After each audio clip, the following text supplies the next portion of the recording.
Brothers and sisters, peace and blessings. Father Agustino here, and it's the first week of Advent. I really think that this first week of Advent can really set the tone for everything else. It's also a week where not too much stuff is going on, so we can kind of like dig in on the prayer.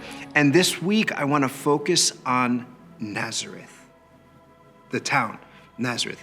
Not so much like the Nazareth of today, it's kind of busy, big city, decent city. I want to focus on Nazareth, the time when Our Lady was a girl. Nazareth, when St. Joseph and Mary were beginning to form the Holy Family. And Nazareth, when Jesus was growing up. So there's a Carmelite monastery not too far from here where I celebrate Mass. Beautiful place. My job, when I go to the Carmelite monastery, is to make sure that the sisters laugh, because it's like one of the best things ever to hear like all these nuns laugh, right? It's wonderful. Holy sisters.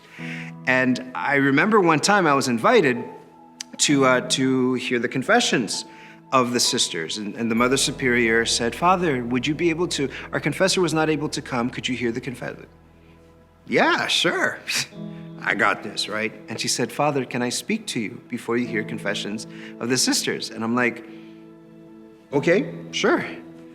And she said, "Father, perhaps you will not hear great sins here from the sisters, but holiness happens in the ordinary."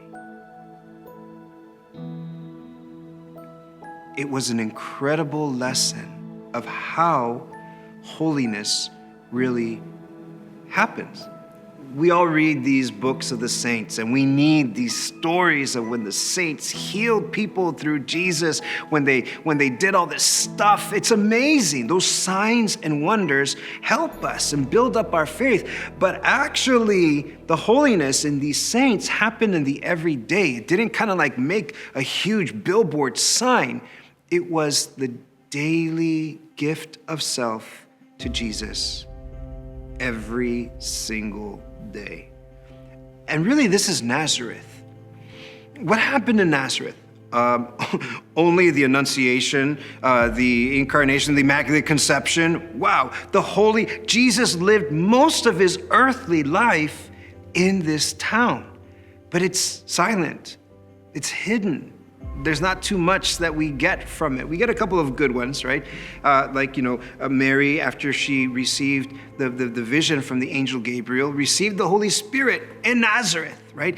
And Jesus was conceived in the womb of the Blessed Virgin Mary. And then Joseph had some dreams in Nazareth, right? That not to be afraid to take Mary into your home, okay? And then they began to build their house. There's in Nazareth today, you can go to the Holy House where Jesus, Mary, and Joseph lived.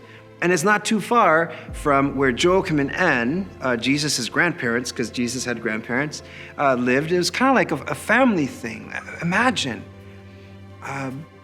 Joseph and Mary preparing the home. Joseph getting ready to add a little bit of a space in a room, Mary bringing in food into the home. These things are ordinary, but they're extraordinary as well. How can we sanctify more these ordinary things? How can we sanctify those things that are hidden?